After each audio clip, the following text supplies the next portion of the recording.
Am I the a-hole for telling my son I have no plans to motivate or support him after he is an adult? My oldest kid is a good kid but kind of lazy. His mom has always protected him. She has her reasons. Her first husband and child passed away about 22 years ago. 2 years after that we met, fell in love, got married, and had a kid. Unfortunately for me, our son's birth was a catalyst for a regression for her. He could do no wrong. If I tried to punish or even just correct him, she would get upset and start crying or fight with me. If he found something difficult and I wanted him to work through it or try harder, she would step in and tell me to back off or actually just do it for him. This led to our divorce as I wanted to be a father and not a spectator. She fought so I wouldn't get custody. I ended up with visitation. My kid wouldn't do anything though. He wouldn't bring his homework over and all he wanted to do was play video games. If I didn't let him, he had tantrums. It was exhausting. And she would always back him up. It was always my fault. I remarried to my wife Diane. We have 2 children and are doing our best to raise them right. My son stopped coming over when he was 14. I still invite him, but he rarely responds. My child support just stopped. His mom has been giving it to him to do whatever he wanted for the last 3 years. Not my problem. He called me to see if I could help him with money. I asked what for. He said that his mom can't give him the allowance he is used to. I asked if he was going to be attending some sort of post-secondary school. He said no. I told him to get a job. His mom has lost her shit. She said she will take me back to court so her poor baby can live his life his way. I wished for the odds to be ever in her favor and hung up. Now that he is an adult, I never have to talk to her again. It's too bad because I loved her very much. Not anymore. My son asked me to help him find a job. I said I would. I told him to send me his resume. I've been waiting 3 weeks for it. He called me yesterday to see if I had made any progress on finding him a job. I said he never sent me his resume. He got upset that I hadn't reminded him. It was one thing. I told him that I was not going to motivate him to do anything, that I would be here if he needed help but that it would never be money again. I let him come over and helped him with a resume. I also talked to him about the trades or a community college. He is beginning to understand how fucked his future is now that his mom cannot do everything for him. He is upset with his mother now because he doesn't have life skills. She is mad at me for showing him the truth. Not the a-hole, at least your son is beginning to realize the downside of having someone following you around and wiping your backside all your life. He's behind the curve, but he can turn it around if he wants. Well, some of that anger is misplaced. Your son was happy as a clam living on Easy Street. The light bulb in his head turned on when the source of his generous allowance dried up. He went to school. His classmates had jobs and were applying to colleges and universities while he was playing video games. To be fair, it sounds like he just turned 18 or just finished school of child support just stopped. He's young and hasn't ever been taught any different. Think of it like people who grow up in a cult. They don't know that what they've been taught is a lie until they step outside when they grow up. He needs to be deprogrammed from being entitled. It happens to plenty of teenagers when the real world hits. Not the a-hole. At least it seems he starts realizing life is for him to manage. I know people who are almost 40 and still count on their mom to solve their problems. I agree. At 18 he has time to catch up, and at least he has realized that he has to learn basic life skills now, which is a big step forward. Not the a-hole. Sounds like mom wanted a lifetime of codependency. Son is breaking free. Will be hard for him, but money is not the only issue, as I'm sure you know. I hope he is in therapy to work on the mental game. Am I the a-hole for telling my sister-in-law she should be ashamed of herself and learn to be a mature adult? My brother had 2 kids with his ex by the time he was 21. He stuck around for a couple of years, but when they broke up, he left the kids too. He paid no child support, made no effort to keep in touch with the kids, did not check if they were okay. Nothing. The rest of my family let the relationship drop too, but I, 38 male, was the exception. I stayed part of my niece and nephew's lives. I still have a good relationship with them today, and they're close to my kids. 5 years ago, my brother got married, and now he's expecting baby number 3 with his wife. After settling into family life, he started to think more about his oldest 2, and he made the decision to reach out to them. He was met with silence initially, and then after speaking to his ex, he got a brief message from his kids that they were still mad and hurt that he left. They had contact for about a month and it was sporadic. He asked if they could meet in person and the kids said no, but they said they would do a video call with him one time and that was it. This call happened 2.5 months into their reconciliation. At some point during this, he mentioned wanting them to meet his wife and other kids. They told him that was not going to happen and they didn't want to reconcile with him. My brother was surprised. He had thought that them opening up to him about being angry and hurt was a sign that they were willing to work through that. They told him it would be one thing if he hadn't settled down and started a family all over again, but the fact he did that and then reached out to them was too much for them and they want nothing to do with the family he created now. This led to a back and forth where he said they have younger siblings and they told him very clearly they will never acknowledge or accept them as siblings and they will never accept him as their dad and he needs to move on. I spoke to my niece and nephew after the call. They reached out to me and they said it was good to close that door and to have the decision be their own. They felt like they got closure.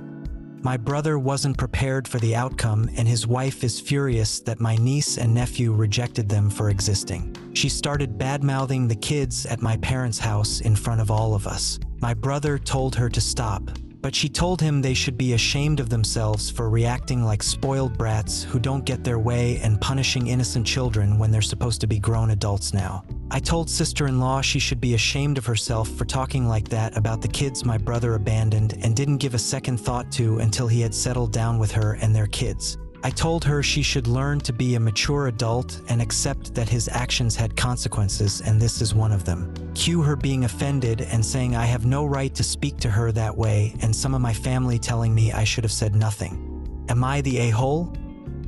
Not the a-hole. Your brother, his new wife and the rest of your family that supported him being a deadbeat dad definitely are the a-hole. Your niece and nephew seem very level-headed and mature. I could never understand the rest of my family not making the effort to stay part of my niece and nephew's lives. Even if he wasn't part of their lives, they are still our family. I'm so proud of my niece and nephew. They have come a long way. Well, some people just like to enable bad behavior rather than reprimand. He didn't support those children. He never spoke to them till he got a replacement family, probably hoping for free babysitting, while their mother had to work hard to raise and support the kids on her own. I'd tell your sister-in-law, okay, well, good luck when he gets bored and abandons you alone with no child support or anything for his new family. Not the a-hole. She needs to understand that what her husband did was disgusting and he doesn't deserve forgiveness. She is owed absolutely nothing, and you are right to shut her down. Her and her children are nothing to them, and she has no right to expect they want to embrace any of them. Good for you, not sitting by and letting her have a tantrum about a situation that doesn't revolve around sister-in-law. She actually thinks the kids' actions are more disgusting, believe it or not. She said they know the pain of rejection and yet do the same to her children, and it boggles my mind. The way she can blame them so fiercely and yet acts like my brother did nothing wrong. It'll never make sense to me. I imagine at least at a subconscious level she's aware her husband could ditch her and their kids just as quickly. She's trying to reframe it as the kids as the problem so she doesn't have to accept she chose to have kids with a deadbeat. Keep being a good uncle, those kids deserve someone on their side. Not the a-hole. Brother is a deadbeat who leaves his children, doesn't support them and has nothing to do with their lives for years. Sister-in-law decides they're spoiled brats when they don't want to reconcile and meet their siblings. Who exactly spoiled these kids and how is expecting a parent to step up become not getting their way? Sister-in-law thinks it's fine to say horrible things about the abandoned children, but you have no right to say anything to her. There is a spoiled brat here, but it's sister-in-law, not the kids. Good on you for pointing out the consequences. Am I the a-hole for asking our babysitter to set alarms when she sleeps? My wife and I, 34, have 3 children ages 7, 4, and 9-month-old. I work a demanding job in the medical field and work many hours. My wife not so much, but she does have night shifts often. We just got a new babysitter a few months ago after our one we had for 2 years moved for college. Our new babysitter is only 16, but she had been babysitting one of my coworkers' children for a while and I trust him. A few nights ago my wife and I were both working nights and I saw on the camera that our babysitter was asleep on the couch and the baby had woken up was crying for almost 30 minutes while she slept. That bothered me, so without talking to my wife when I got home in the morning I had told my babysitter maybe she should set alarms throughout the night to make sure she's awake since the baby monitor didn't wake her and that it was not okay for her to leave the baby crying like that. I guess it hurt the kid's feelings because she mentioned it to my wife and my wife is really upset with me because she's only 16 and what I was asking is unreasonable and that this has never happened before, so again I'm being unreasonable and that I should have talked to her first because this could have been a learning experience. She also said I was completely out of line as well. I'm really not worried about a learning experience, but I'm worried about the fact if my children are cared for properly. Am I the a-hole? I am curious why anyone thought a 16-year-old would fit the bill of a night nanny. It amazes me that people with money always cheap out when it comes to paying for their children's sitters and nannies. You and your wife are both the a-holes in this scenario. You are the a-hole. Yeah, 16 is fine for an after-school sitter to give older kids a snack and play, but expecting her to wake up to tend to a crying baby is nuts. You are the a-hole. If you want someone awake all night, then you need to hire an adult. This child you hired needs to sleep at night so she can go to school and learn during the day. How can you, someone in the medical field, not understand how important sleep is to a growing body and brain? Just cause he knows doesn't mean he cares. You are the a-hole. 1. You're paying her the going rate for one child when you have 3. 2. It's actually illegal for a minor to be working those hours. So, you're cheap and unethical. Am I the a-hole because I do not celebrate my son's accomplishments like I do his sisters and his cousins? I won't go into my kids' and their cousins' achievements. They are many and impressive. I have supported all of their interests with time and money. I made a fair bit of money a long time ago and I basically retired very young. I tried being a trust fund douchebag but I wasn't cut out for it. I worked hard to get my money and I wasn't raised wealthy. I was just very lucky during the dot-com boom. I have 3 children and 3 nephews, 1 niece. I am doing my best not to brag about them. So I will say this. They took my money and time and used it to make amazing things happen for them. And I celebrate their achievements, both scholastic and athletic. I throw parties for them and I give them great presents. My son is jealous because I do not have parties for his achievements. He is a great kid and quite smart. He isn't a natural athlete, but neither am I by any stretch of the imagination. He does well in school, but I know that I will be paying out of pocket for him to attend whatever school he gets into. I also host parties for him and his friends. I just don't celebrate him as much. He had complained about this. So last week I asked him what achievement he wants to celebrate. I shit you not, his answer was that he had maxed out his fishing stat in Final Fantasy XIV. I know all those words. I even know that game. What I do not get is how a 15-year-old kid thinks that is on the same level as getting scouted for a Div-1 athletic scholarship. I said he could have a party but that I wasn't sending out invites with that as the reason. He is upset and my wife thinks I'm being judgmental. Which I am. I am judging him. And wondering where the hell I went wrong. I'll answer a couple of questions I know will be asked. Yes, I love my son very much. Yes, he is on the spectrum. No, I don't think that is worth celebrating. No, I cannot bring myself to celebrate that. Am I the a-hole? You are the a-hole. Are you saying that you can't come up with one achievement of his worth celebrating? And remember, his achievements might not be being scouted for athletics or getting a full ride to an Ivy. His achievement might be progressing in a subject he has really struggled with, or completing a sport for the season, or even joining a club or sport that is outside of his comfort zone. His achievements look different from the rest of the kids because he is on the spectrum. The kid said himself, when asked what achievement he wants to celebrate, maxing out the fishing stat in some game. If that is his own answer to the question of his achievements, then there really might not be that much to celebrate. Also, I am on the spectrum as well as have severe ADHD, so I get it. But that doesn't change the way the world should reward you. You are held to the same standards out there and he needs to learn that now. Not the a-hole, but I'm concerned that your kid can't think of anything else of value he's done besides playing Final Fantasy XIV. It also seems like your standards are a bit high and maybe he has given up so he can't fail you. Is he in therapy already or working with a coach to develop better coping mechanisms than making his game his whole life? Kids on the spectrum need structure. These games are designed to hold their attention and dilute the same dopamine returns regular day-to-day accomplishments give them. Am I the a-hole for not paying my friend full price? I, 33 female, have worked with M, 41 female, for a little over 3 years. M decided to start a business on the side. She sells body cream, lotions, washes, etc. Being that M and I have grown somewhat close over the last 3 years, I wanted to support her and buy a few items. They were a bit overpriced in my opinion, but I still bought them since she was just getting started. Turns out the products are amazing and I really love them. A few months pass and I was running low. I asked her about purchasing some more, to which she says she doesn't have any in stock and will have to wait until her supplies come in.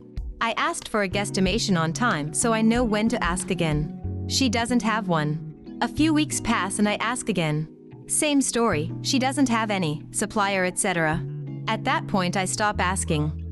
A few months have passed since then. Recently, the conversation came up in passing and she says she has the product now and if I still wanted some I could get it. I say sure. Here is where the issue begins. She tells me she has the product, but no containers. She wants me to clean my containers, sanitize them, remove the labels and then bring them to her to refill. I was a little taken back since I was under the impression I would be getting the same service I got back when I first purchased, not having to do work and pay for the product. I clarify with her that she wants me to do all this, she says yes, and we switch topics. I go home and do just as she asked. Clean, sanitize and remove labels. I bring them back to her and she fills the jars.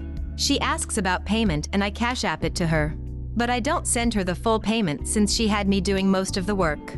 For example's sake, if it was 15, I sent 10. So not a huge difference I took off. She texts me immediately and asks for the rest of the money. I reminded her of the work she wanted me to do beforehand and how it's not fair to charge full price when she's not giving full service. She started calling me over and over, yelling at me and telling me to send her the rest of the money. I told her I would not be doing that, because even at Starbucks if you bring your own cup, they take money off your order. She wasn't having it and continued to yell at me demanding I send her the rest of the money. I declined and hung up. I have since ignored her calls and texts, which are not very nice, and work life has been awkward. She goes out her way to avoid me and is telling people at work how I cheated her out of her hard-earned money and how I'm an a-hole. So, am I the a-hole for not paying? Definitely you are the a-hole. Yes, maybe a very small discount is warranted if you supply the container, but shouldn't be expected. Though it's also possible she never charged for the container in the first place. If you didn't want to pay full price because you're doing all the work, you should have said so beforehand. Instead you got the product, then made up your amounts to keep and underpaid without even saying anything to her. You're paying for the lotion, not the containers. And 33% is a huge amount. Also OP stated her friend put brand new labels on the containers when she refilled them. Cleaning your own container prior to getting a refill is not unreasonable in the slightest. Soft, you are the a-hole. Don't get me wrong, your friend is running her business poorly. But you and your friend made an agreement about how this second purchase would work. You should have negotiated for a discount before the transaction took place. You violated the agreement by shortchanging her. Am I the a-hole for forcing my daughter to sign up for a gym? Using a backup account because my family knows my Reddit handle.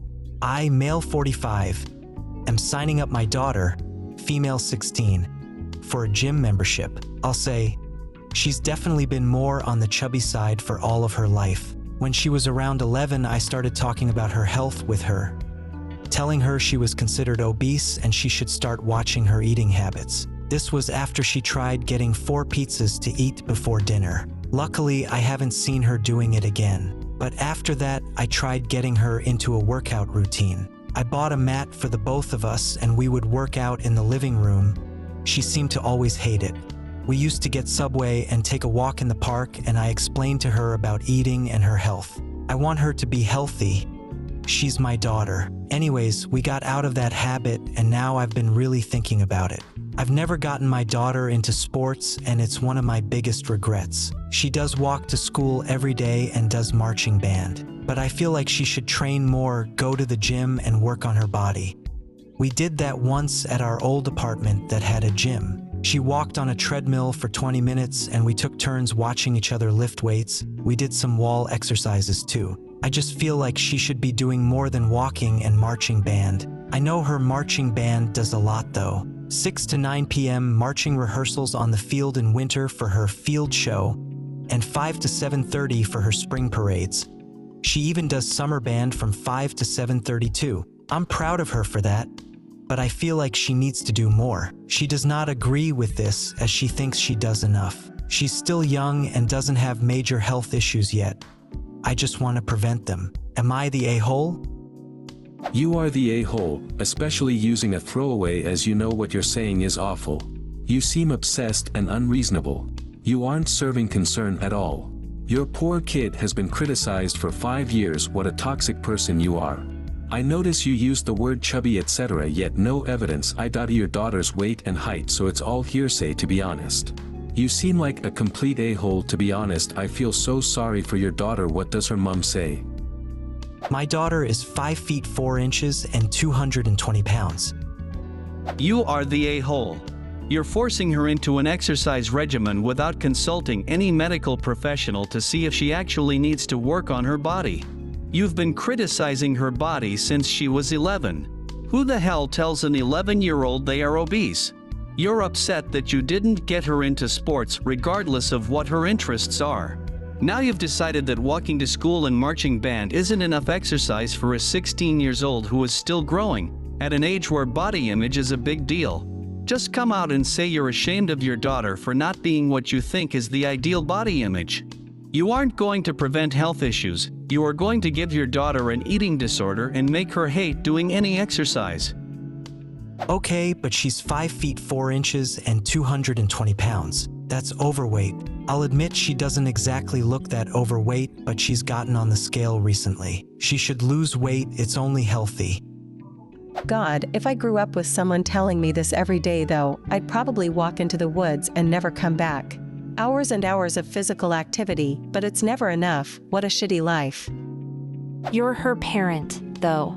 If she's always been chubby, you need to think about the kind and quantity of food that you're providing. That's not her fault.